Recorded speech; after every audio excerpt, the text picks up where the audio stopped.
बोलिए बंदी छोड़ सतगुरु साहिब कबीर की जय।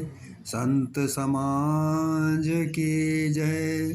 भक्त जनों की जय। साहिब बंदगी, साहिब बंदगी, साहिब बंदगी। सतगुरु कबीर बीजक साखी प्रकरण साखी 257। जैसी कहे करे पुनि तैसी, राग द्वेष निर्वारे,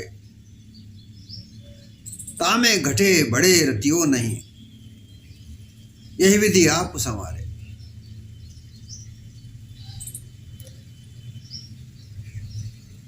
सतगुरु यहाँ जो निर्णायक बात कहते हैं, गुरु मुख से जो निर्णायक बात यहाँ पर कहते हैं वो यह है कि जो मानव जीवन है, इस मानव जीवन में रहनी और कहनी में अंतर नहीं होना चाहिए।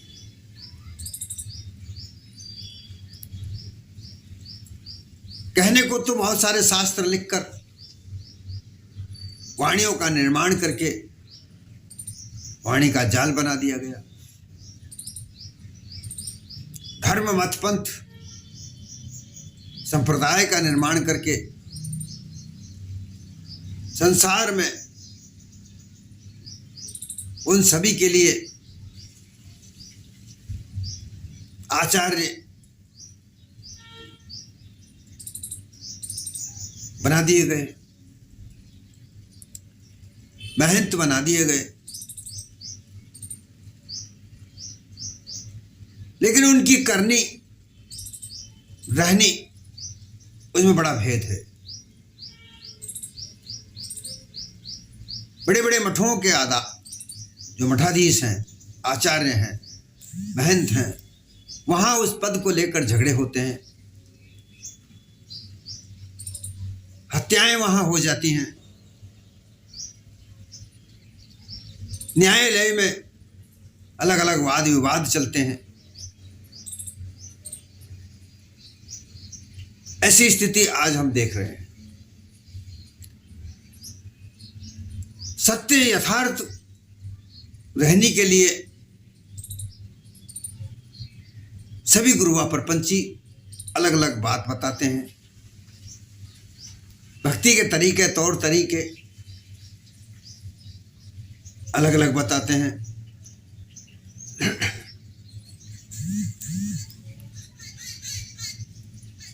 छह शास्त्र लिखे गए, 18 पुराण लिखे गए, 9 व्याकरण का आधार लिखा गया। सत्य ब्रह्म कहा, दूसरा मिथ्या कहा गया। ईश्वर को सत्य कहा गया और को मिथ्या कहा गया।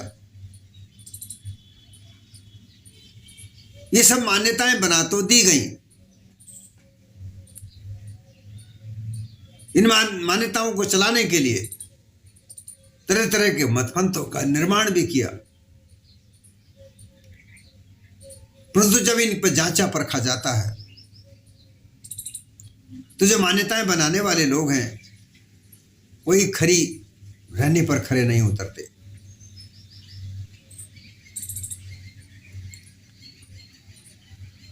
तो कहनी में और करने में बहुत अंतर नजर आता है। और जहां ऐसा अंतर आता नजर आता हो वहां मुक्ति कैसी, वहां मोक्ष कैसा, वहां जीवन का कल्याण कैसा? वहां जीवन कल्याण नहीं हो सकता जहां द्वैतपना हो, कहा कुछ और जाता हो, रहनी कुछ और हो। ऐसा द्वैतपना कैसे मुक्ति दिला सकता है? यहां पर ये साखी के द्वारा सद्गुरु कबीर निर्णायक बात ये कहना चाहते हैं कि जो भी शास्त्र है, जो भी मत पंथ का निर्णय है, जो बात कही जाती है वैसी ही जीवन में उतारनी चाहिए, उसमें कहीं रति भर भी अंतर नजर नहीं आना चाहिए। अगर अंतर नजर आता है तो वहां पर अपने आप को सुधारना संभालना नहीं हो सकता। वहां निवारण, संशय का नाश, भ्रम निवारण नहीं हो सकता। वहां तो भ्रम ही पैदा हो सकता है, संशय ही पैदा हो सकता है।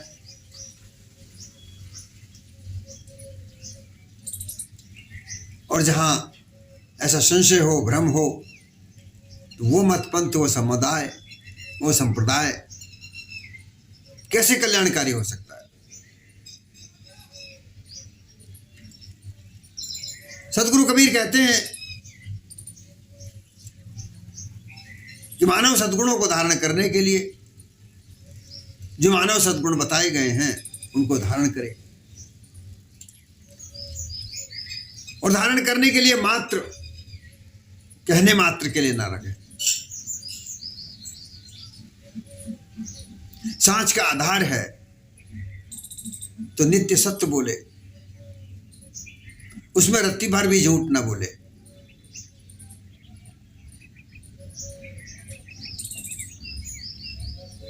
कई लोग ऐसे कहते हैं कि झूठ इतना समा जाता है कि जितना नमक आटे में समा जाता है उतना झूठ चलता है, या नहीं चलता। और आटे में नमक की जब बात लेते हैं वो पदार्थों का मसला है, पदार्थ है, और उन पदार्थों को भोजन बनाते समय आटे में नमक मिलाने का तात्पर्य ये होता है उसमें स्वाद आ जाता है। और जैसा कहा जाता है कि नमक बराबर होना चाहिए तो नमक बराबर ही डालना पड़ेगा।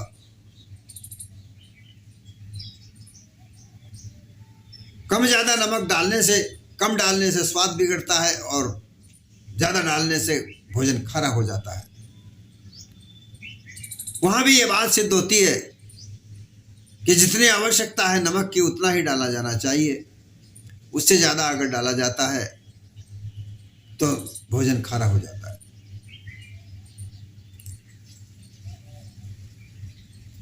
पदार्थों का सम्मिश्रण, पानी में मीठा मिलाना है, शक्कर मिलानी है तो उतना ही मिलाना जाना चाहिए जितना कि मीठा अच्छा लगे। उसके अलावा अगर ज़्यादा डालेंगे तो वो मीठा अच्छा नहीं लगेगा। इसी प्रकार से यहाँ सहज रहने की बात है।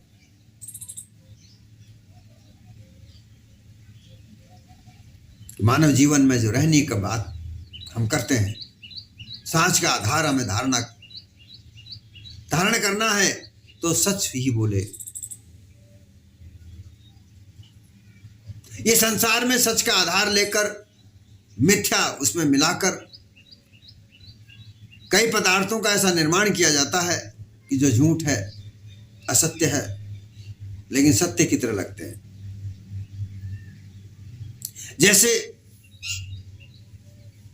सोना चांदी के आभूषण बहुमूल्य होते हैं, हीरे मोती बहुमूल्य होते हैं, लेकिन उन हीरे मोती सोना चांदी की तर्ज पर वैसे के वैसे अलग धातुएं बनाई जाती हैं। उन धातुओं को पहना जाता है, लोग उसमें भ्रम हो जाता है कि ये सोना है कि चांदी है। सोने जैसे लगने वाले अन्य धातुओं के पदार्थ, आभूषण सोने की तरह लगते हैं, भ्रम पैदा होता है। और इस तरीके का धोखाधड़ी इस संसार में कई प्रकार से चलती है। नकली सोने के जेवर बेचते हैं लोग। हमने कई बार देखा, हम जब छोटे छोटे हुआ करते थे, बालक हुआ करते थे, तब एक ऐसा बिजनेस चल रहा था, धोखाधड़ी का प्रारूप बना हुआ था कि लोग नकली सोना चांदी के जेवरों को बनाकर गिरवी रखने या बेचने के लिए आते थे। मेरे पिता के पास भी ऐसे लोग आए हमारे सामने, सोने चांदी के जेवर बड़े सस्ते में देना चाहते थे। जब उनको जांचा गया तो वो नकली मिले। इसलिए ये हमेशा ध्यान रखना चाहिए कि सोना अगर असल है तभी सोना कहलाता, अन्यथा नकली सोना तो नकली सोना ही रहता है। यही बात यहां जीवन में सच होती है कि अगर सच का आधार है तो सच ही बोलना चाहिए, झूठ वहां बिल्कुल नहीं चलेगा। 19-20 की बात कर लोग करते हैं कि 19-20 चलेगा, अर्थात थोड़ा बहुत चलेगा, नहीं चल पाता। यहां जीवन कल्याण की बात है, मोक्ष पद की बात है। एक रति भी वहां पर झूठ और सत्य का सम्मिश्रण नहीं चलता। वहां तो 100% सत्य यथार्थ चलेगा, तभी जाकर मोक्ष पद की प्राप्ति होती है, अन्यथा नहीं हो सकती।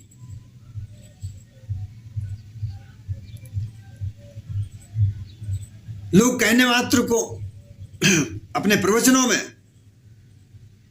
लोगों को शिक्षा देते हैं, उपदेश करते हैं,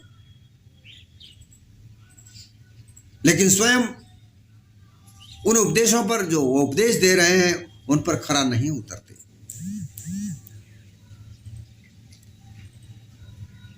फिर वो उसमें भेद रखकर यह बताया जाता है कि भाई जो गुरु करता है वो ना करे, गुरु जो कहता है वो करे। तो भेद रहा।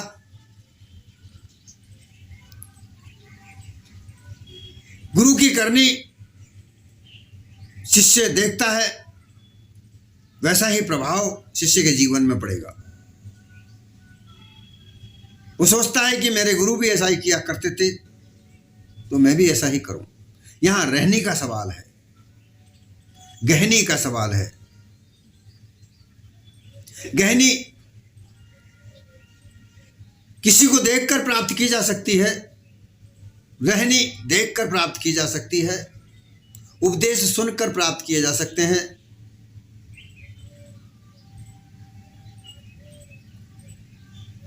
मनसा वाचा कर्मणा 3 चीज बताई गई है। मन में कैसे भाव निकलते हैं, मन में क्या भाव तैयार होते हैं, उनको दबाकर क्या बात कही जाती है।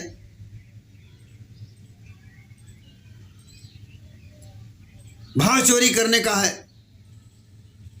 परंतु उस चोरी के भाव को दबाकर मित्रता बनाई जाती है। उस मित्रता के आधार पर मौका देखकर घर में चोरी कर लेते हैं लोग। तो इस साखी का आधार यही है कि जैसे कहते हैं वैसा ही करना चाहिए।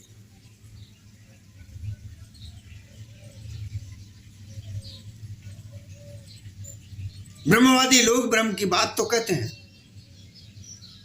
कि ब्रह्म सत्य है, द्वितीय नास्ति, लेकिन ब्रह्म कभी कहीं देखा नहीं गया, महसूस नहीं किया गया। बस एक कहना मात्र है कि ब्रह्म एक प्रज्ञान आनंद है। ज्ञान विज्ञान के आगे परे जो आनंद है वही ब्रह्म है, ऐसा कहा जाता है। लेकिन वो आनंद को महसूस भी नहीं कर सकते। केवल बात बनाई हुई, शास्त्रों में लिखी हुई मान्यताएं, उनके श्लोक, उनके साखी, उनकी चौपाई, उनके छंद, ये याद कर लिए जाते हैं और उनका प्रमाण देकर ऐसा कहा जाता है कि वो ब्रह्म ऐसा है। लेकिन जब उसको जांचा परखा जाता है तो भ्रम के अलावा कुछ नहीं नजर आता।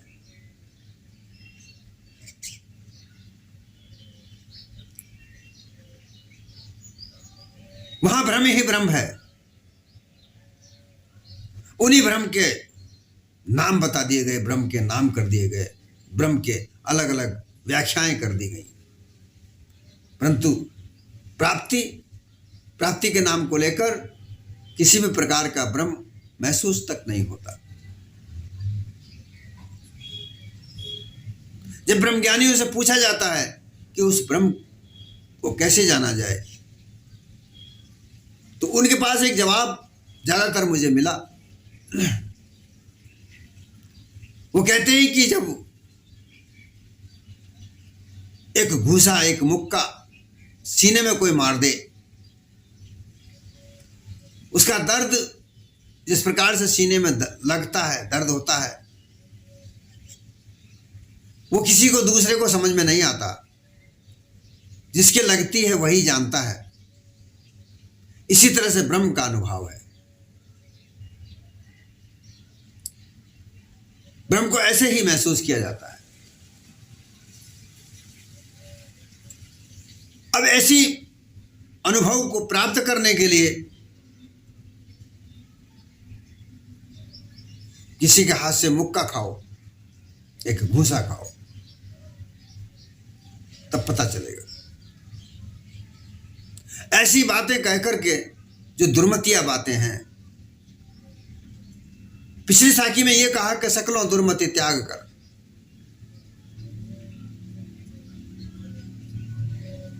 दुर्मतियों को त्याग करने के लिए कहा गया। यहां ये साखी यही बात कहती है कि दुर्मतियां त्याग कैसे किए। दुर्मतियों को त्याग करने के लिए एक ही इस बात है कि सत्य सीखे, सच बोलना सीखे, जीवन में सत्य को धारण करे, लेकिन उसमें असत्य का लेश मात्र नहीं होना चाहिए। उसी तरीके से विचार,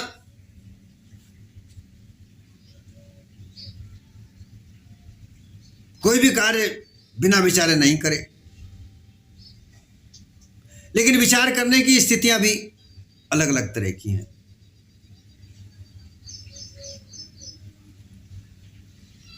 पूरी तरीके से जांच करे,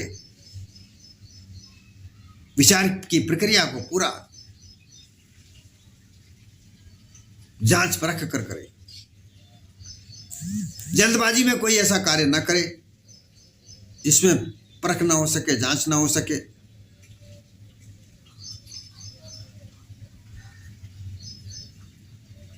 और नाम मात्र के लिए देखभाल करके गफलती में कोई कार्य करे, और फिर जब बात चले तो कह दिया भाई हमने देखा था पहले। ऐसे कार्य नहीं होगा, हो ही नहीं सकता। कोई भी कार्य हो, उसके हर पहलू को हर तरह से जांचा परखा जाए, देखा जाए, समझा जाए। हमारे समझ में अगर नहीं आता है तो किसी की सलाह लेगी। जिस कार्य के पूर्ण अनुभवी लोग हैं उनसे वो सलाह ले, उनसे वो कार्य करे।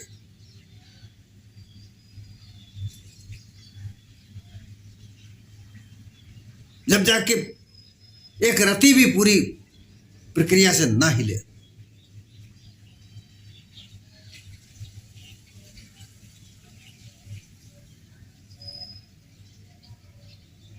हमारी जो श्वास चलती है 24 घंटे में 21,600 श्वास चलती है। अगर ये प्रकृति इस नियम को तोड़ दे तो बताइए क्या होगा। ये मानव उस सांस को रोक कर, टोक कर अपनी अपनी क्रियाएं करता है।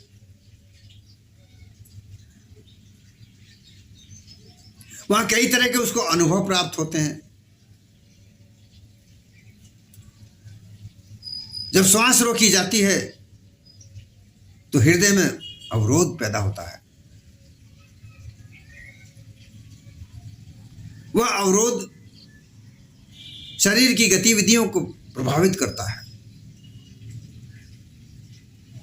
उस प्रभाव से जो 5 तत्व हमारे शरीर में बने हुए हैं, जिनके मिश्रण से शरीर बना हुआ है, प्रभावित होते हैं, उनके असर होते हैं और वो कई रूप में दिखते हैं। उस असर का जब अनुभव होता है तो फिर वो ये नहीं जानते कि ये जड़ तत्वों का प्रभाव है, वो ये मानते हैं कि ईश्वर हमें ऐसा कर रहा है।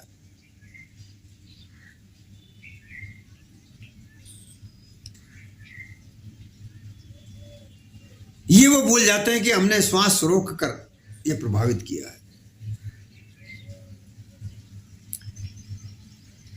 श्वास रोक कर इस शरीर को प्रभावित आपने किया, लेकिन बात कर रहे हो किसी ईश्वर की कि वो ईश्वर ऐसा कर रहा है।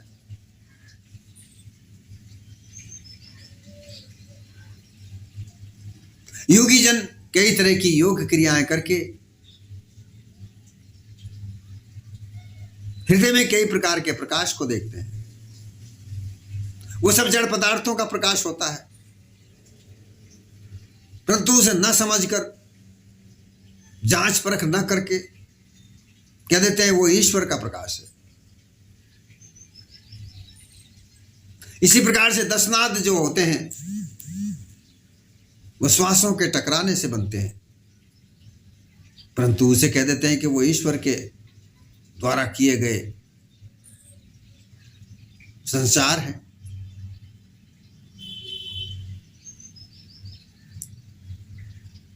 इसी तरीके से विचार में रत्तियों भर कमी बेशी नहीं होनी चाहिए, ना ज्यादा होनी चाहिए ना कमी होनी चाहिए। समान रूप से, सहज रूप से, निष्पक्ष होकर विचार करें, कोई पक्ष लेकर विचार न करे।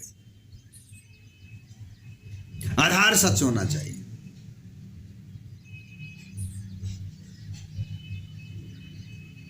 शीलता का तात्पर्य आता है, शीलता का गुण है कि नम्र, कोमल, सहज रूप से मीठे शब्दों का प्रयोग करके अपने जीवन को चलाए, व्यवहार को बढ़ाए।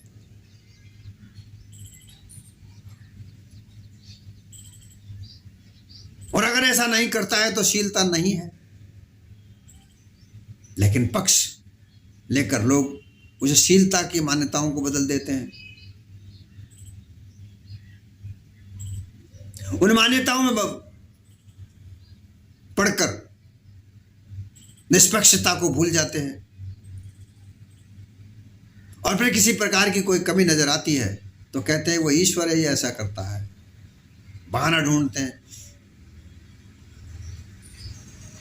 ये ईश्वरवाद की खोज ऐसे बहानेबाजी लोगों ने बनाई है, जो रहनी और करनी में भेद मानकर अपने जीवन को बनाना चाहते हैं। जैसी करनी वैसी भरनी वाली बात जो है वही यहां पर सामने आती है। लेकिन लोग नहीं मानते। दया का भाव सामने आता है कि दया होगी जब ही प्रेम प्यार बढ़ेगा। प्रेम की बात तो सब लोग कहते हैं, लेकिन बिना विचारे प्रेम, बिना दया के प्रेम वो छल कपट पाखंड ही होता है।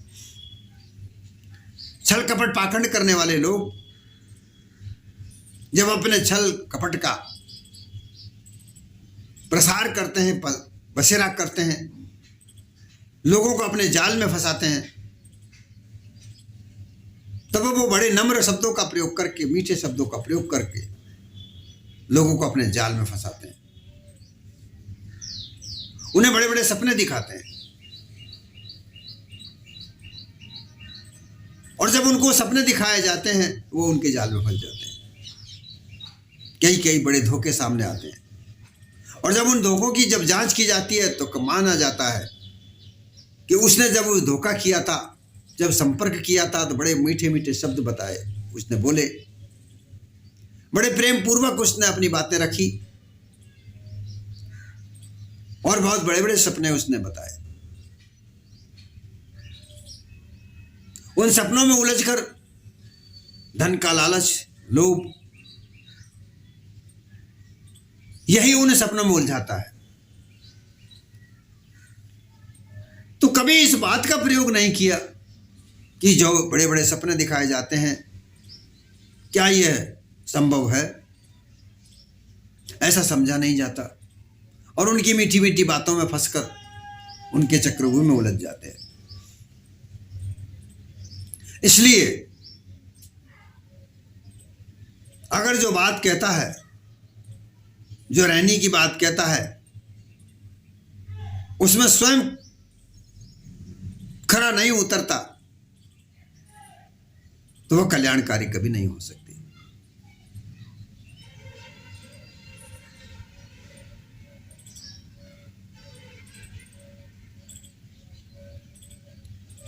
दया का भाव हमेशा धर्म का प्रारूप है, धर्म का स्वरूप बनाता है, धर्म को उत्पन्न करता है। धर्म बीज है तो दया का बीज है। जब जहां पर दया होती है वहीं धर्म का बीज उत्पन्न होता है। धीरे धीरे वो धर्म एक वृक्ष के रूप में सामने आता है, जिसकी छाया में बैठकर लोग मानव जीवन में कल्याण को प्राप्त होते हैं, अर्थात मोक्ष को प्राप्त होते हैं। परंतु मान्यताएं कुछ और कहें और किया कुछ और जाए,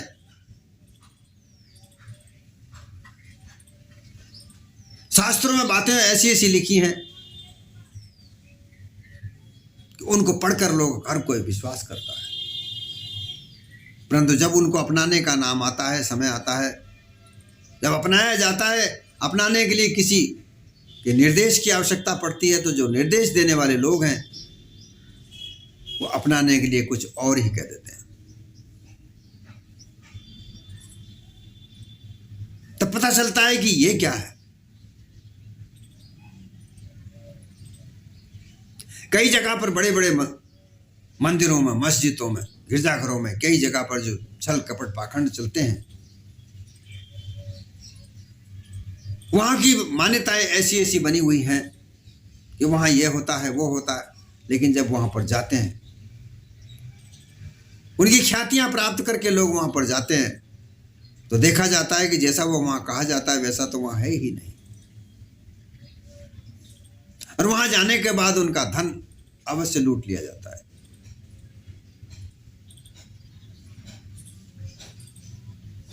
इसलिए बात यहां पर यह है कि जैसी कहनी, जैसा कहा जाता है, धर्म कोई हो, मत कोई हो, मत पंथ धर्म समुदाय किसी भी प्रकार का हो, यह सब जैसा कहा जाए वैसा ही किया जाए, तब जाके कल्याणकारी है।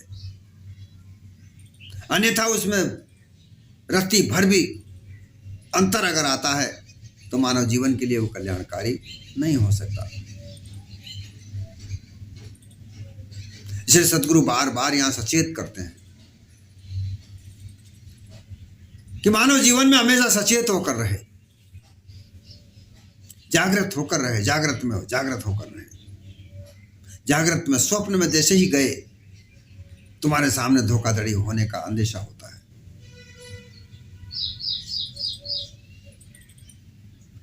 यह अंदेशा तुम्हें छल कपट पाखंड के चक्रव्यूह में उलझाता है।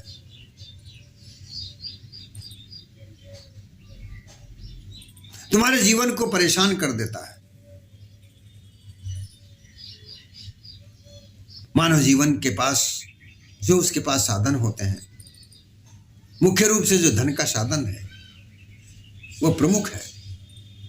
इस धन के साधन को तहस नहस करने वाले लोग, लूट खसोट करने वाले लोग छल कपट पाखंड का प्रचार प्रसार करके अपनी ओर आकर्षित करते हैं, अपने मत पंथ में जोड़ते हैं और फिर वहां पर मान्यताओं के आधार पर उनके उस धन को हर लिया जाता है, अर्थात वो धन वहां पर हड़प लिया जाता है, चढ़ावे के नाम पर, कर्मकांड के नाम पर। तो फिर वहां कष्ट होता है कि हमने ऐसे धर्म को क्यों अपनाया, ऐसे कर्म कांड को क्यों अपनाया। अब अपनाने कहने से मात्र से कुछ नहीं, जब चिड़िया चुग जाए खेत। तो मानव जीवन में जो बात है, जो सत्य यथार्थ बात ये है, आधार ये है कि जैसी कहा जाता है वैसा ही करना चाहिए। कहने में और करने में, मनसा वाचा कर्मणा, मन में जो बात उपजे सबसे पहले विचार पूर्वक उस बात को उपजाना चाहिए, फिर उसको वचन से उच्चारे, उस बात पर फिर अटल रहे, वैसा ही कर्म करे। इनमें रतियों भर अंतर नहीं होना चाहिए, तभी यह जीवन सफल है, अन्यथा मानव जीवन की सफलता नहीं हो सकती।